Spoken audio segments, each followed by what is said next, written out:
Trevor Harris signs back with the Saskatchewan Roughriders. If there were betting odds on this, Arash, I wouldn't have touched it because it was a foregone conclusion. Minus 900 that he would have been coming back. Minus 980. Yes. Yeah.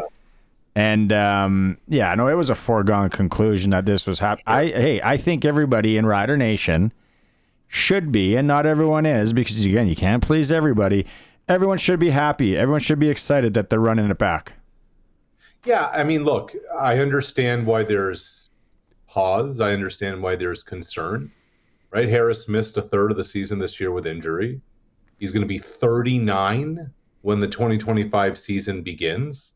But now more than ever, quarterbacks are playing into their 40s. There's an expectation that they can with the way they're protecting quarterbacks now. Trevor, when he was in, played at a decent to high level, depending on the night, 2-to-1 touchdown interception ratio, etc. Here's the other thing, Barney, and I mean this sincerely. What else were they going to do? Like, what were the legitimate other options?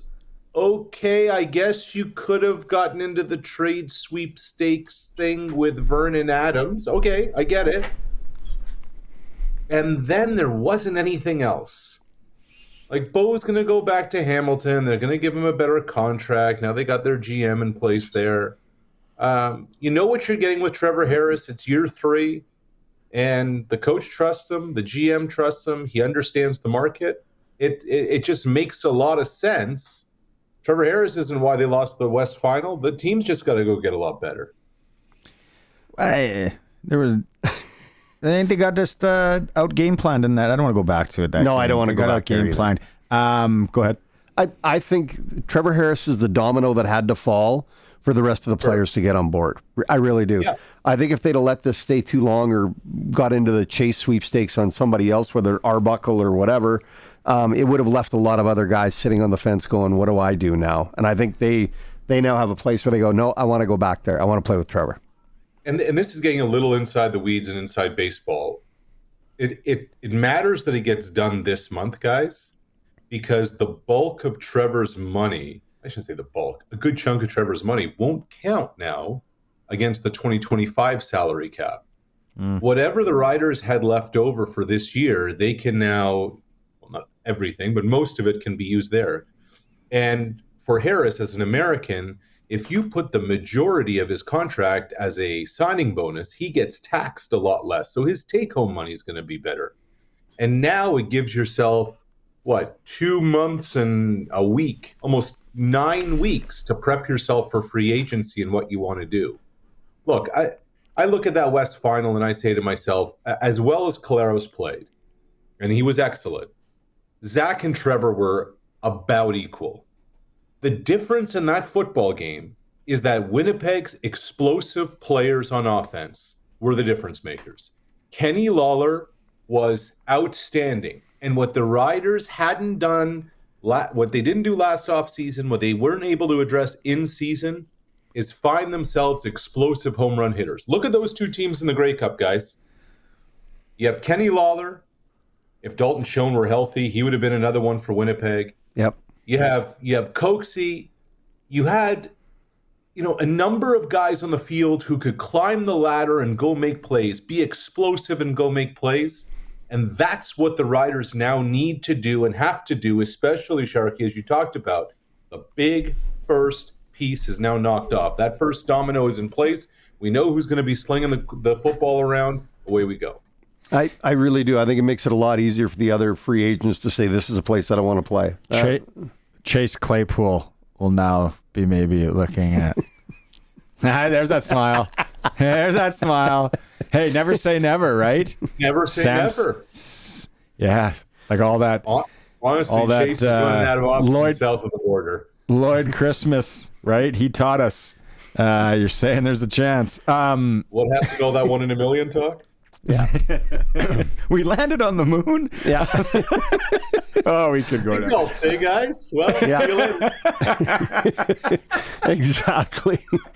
Okay, I really think, and I'm sure there are a few people out there, and maybe we'll see them tonight having a pint Good. out. But Cody Fajardo's not working as the number 2 guy in Saskatchewan. I would like for the people who are fans of the green and white, the fans of the Riders, to hear me on something here. As Rick Pitino once said famously way back when he was coaching the Celtics and they were dreadful, when he said Larry Bird isn't walking through that door, Kevin McHale isn't walking through that door, Cody Fajardo is not walking through that door. Nor should you want him walking through that door. It's just done. That relationship is done. The trust is done. It was not a fit. It was a mess the way it ended. Cody's going to have some options. Yes, Saskatchewan isn't the place. Now, what happens from here in terms of what their number 2 should be, that should be a real priority too. Cody won't be coming to Sask. Okay. -30 If they had it on Cool Bet, would the front runner be Patterson? Would the front runner be Mayer? Would the front runner be who? It's a good question. I mean, it's going to come down to, economics, opportunities, et cetera, et cetera. Relationships. That's part of it too. Look, I think there's a better chance Chase Claypool is a Saskatchewan Rough Rider next year than Cody Fajardo is. But what I would say though is, if I'm Jeremy O'Day and if I'm Corey Mace, I make it a priority to have a veteran quarterback who has started in this league with some real reps as a backup. Because, again, Trevor's going to turn 39. Again, Trevor missed a third of the season. And very few quarterbacks go wire to wire starting all year. And in a West Division where, the balance of power is just getting tougher and tougher, and you need somebody in there who can legitimately do it. You know where I think Cody Fajardo could end up, and this is maybe just me as the commissioner of the league when I get the gig, is Ottawa. Next year? Yeah, it's not a bad call. Well, next year. Yeah. You don't like that? I think Cody's best option, and it's going to have to be, biting your lower lip, your upper lip. Which part of your lip do you have to suck it up, Cody, and take number 2 money and stay in Montreal and have an incentive-laden contract that if Davis Alexander gets hurt or benched or whatever, you get bonuses for every start. Do you think that conversation's even going to take place, though? Do you think there's going to be a chance for them to have that chance? Yeah, I do. And you know what? I think the thing, I like that, but the other thing is, it'd be great to talk to him if we knew him. Does he like the city? Is he comfortable there? I don't know what he's got for family. Because that would play in huge at his age. Guys, also, let's just remember this. We get so caught up with the starter, and obviously, understandably so. But look at BC, Calgary, Edmonton, Sask, Hamilton, Toronto, Ottawa, Montreal. 8 of the 9 teams last year did not have their number 1 quarterback play all 18 games. No. Doesn't happen anymore. No. It doesn't. It doesn't. It can't. Offensive line play has regressed. The games become so much more violent. Blah blah blah blah blah. So having a real number, and guys have to understand that. And if you're willing to kind of put that ego aside, you're going to be okay. Like Arbuckle, like think about the Arbuckle situation. He's a free agent for 100 days, doesn't get signed till the second week of camp to come in and be the backup to Cameron Dukes, not the backup to Chad Kelly, to this dude from Kentucky who can't play and ends up becoming Grey Cup MVP. Well, that's what I said to Sharky. I said, with how many quarterbacks there are free agents, there are going to be guys that are going to be, Sitting at home. working at the AM PM or the Jersey Mikes and getting on that Peloton, working out with the high school team, and then hoping for a call mid-season. They're just supply demand. Arbuckle's going to get one before that. Somebody is going to put money on Arbuckle. You don't go and become the Grey Cup MVP and nobody signs you. Wouldn't that be something? Like, where do you see him ending up? I could see him staying in Toronto, honestly. And here's the other thing we don't know.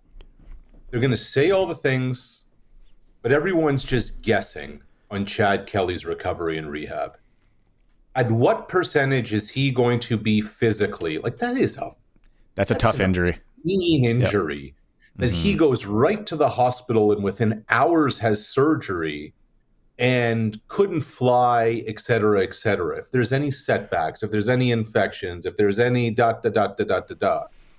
So, look, obviously it worked with Dinwiddie. There's a trust there. There's a rapport there. There's success there. If he's willing to play for number 2 money or willing to sign for number 2 money, I think he stays in Toronto. What's going to happen in Ottawa? Let's go back to Ottawa. Drew Brown.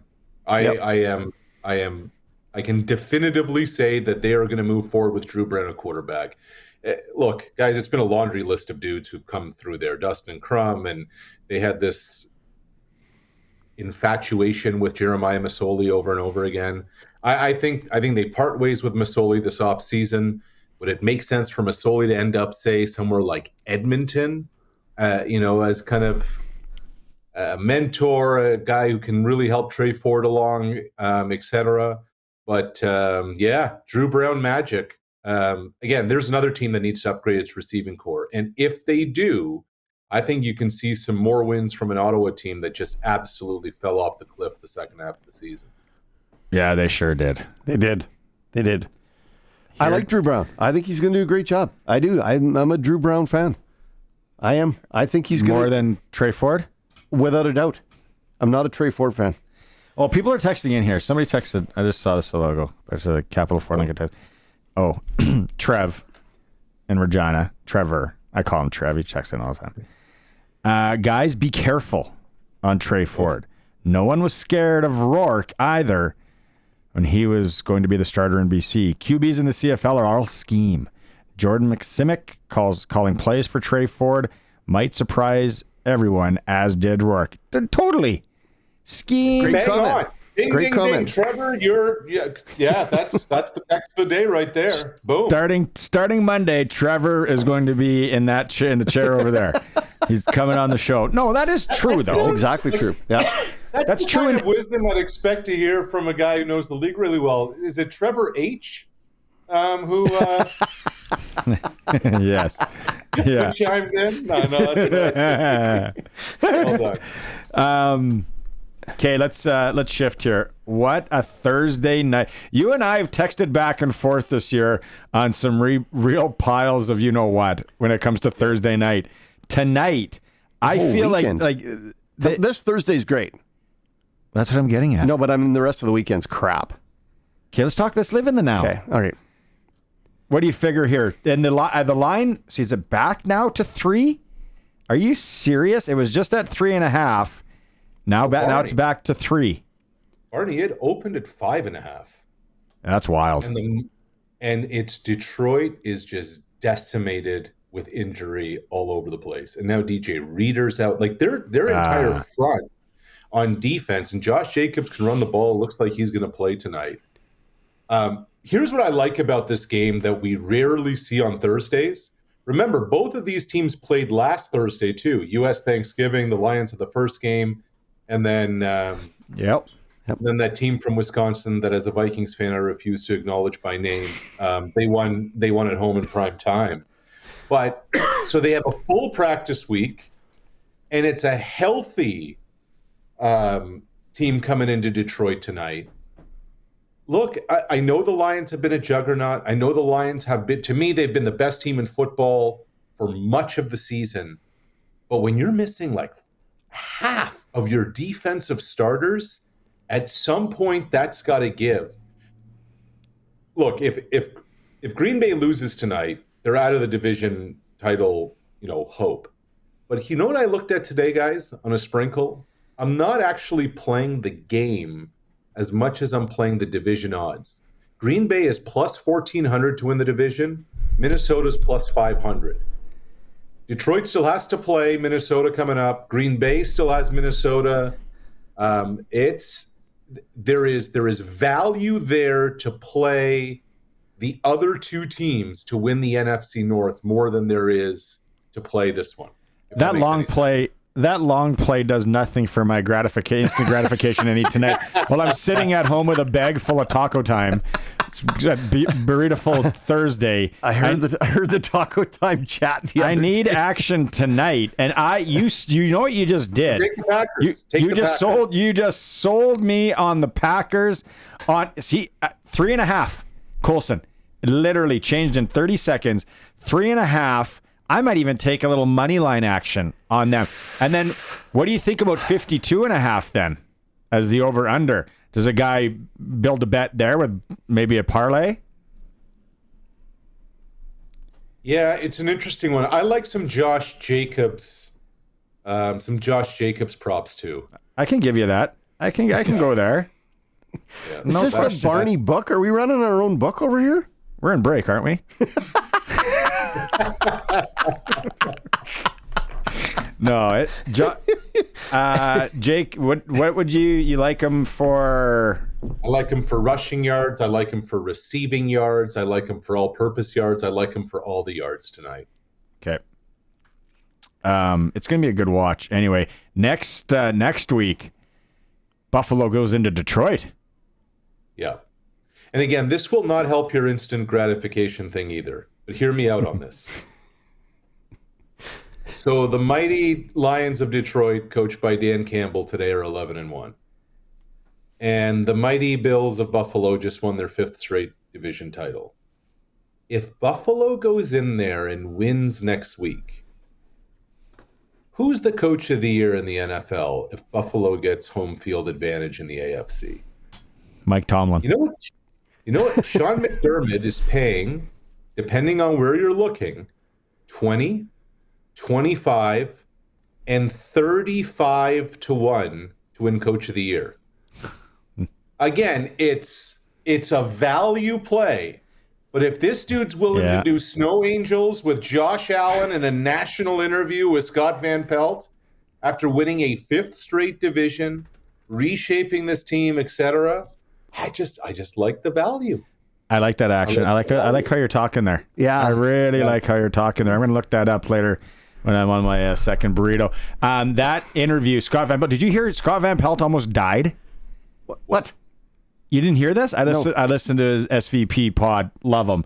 Yeah, I think it was Thanksgiving, the break, like Thursday or Friday, and the family was chilling in Florida, and he was on a Vespa or a moped and just cruising in the neighborhood and meetings, and the family was coming the other way on a golf cart. Somehow bit it, and real bad. So that's why he's walking around in a boot. But he was there Monday night.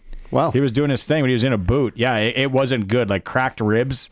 You'll have to go and check that out. That's got my kind of luck. Luckily, he's okay because he's an absolute beautician. Josh Allen going to be the MVP? I think so. I mean, look, what did I see today? 26 total touchdowns to 5 interceptions. I think he has to be the first athlete in like football history to throw for one, catch for one, and run for one in a game, let alone in the NFL. They completely revamped their receiving core this year. Josh has been the engine, but don't sleep on Saquon Barkley either. Like the Eagles were 2-2, Barney. I came on this show at the end of September. I'm like, these idiots have got to fire Nick Sirianni. Yes. It's not blah, blah, blah.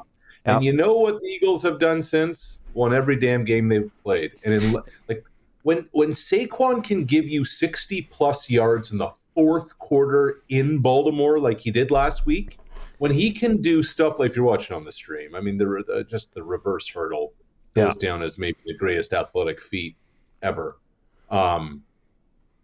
He's right there in the conversation, but I still think it's Josh Allen's.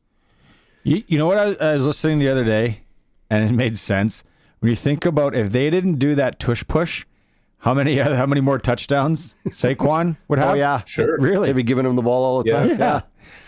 Okay, before we let you go, I want to get comment. Are the Blue Jays going to be in the league this year? Is there going to be baseball in Toronto? Have they paid their team together? Have they paid their fees? Have they got anybody to play yet? You know what's amazing? Single game tickets went on sale today, and as part of the email, it said if you buy a Flex Pack ticket pack now, you get access to, drum roll please, postseason tickets. I'm like, guys, Oh, wow. you finished in last place. Postseason playoffs. You get access to playoff tickets In some other city. I was gonna say, is there a connection with Yankee Stadium? Are you gonna get a flight to the Bronx? How does all this work? Pittsburgh. They got him in Pittsburgh for you. Directs to San Diego a day out of Toronto. Are they going to do anything though? Are they going to are Blue Jay fans They keep saying they're in the Juan Soto sweepstakes. No. The Juan Soto sweepstakes now seem to be going from 500 to 600 to now 750. that is unreal. Yeah. When's the billion? The B. Look, 22 years ago, everyone's mind exploded when A-Rod signed for 250. Yep. Now it's up to 750 allegedly. It has tripled. Jeez. Meanwhile, you got the Blues hoodie there. You guys know that Keith Tkachuk made more 22 years ago than Matthew or Brady makes now? Isn't that amazing? That's crazy. Yeah. Boys are Keith telling me made we got 10. Brady and Matthew make a little less than that. Jeez, that's there's a little tidbit. Let's close it on the tidbit, and we'll regroup. I'm sure we'll be texting back and forth tonight, watching what's happening. I hammered the 3.5. So pray for me. Gotcha. It's always fun. Arash, let's talk next week. Arash, good to see you again. Good boys. Thanks so much. Yeah, thanks. Yeah.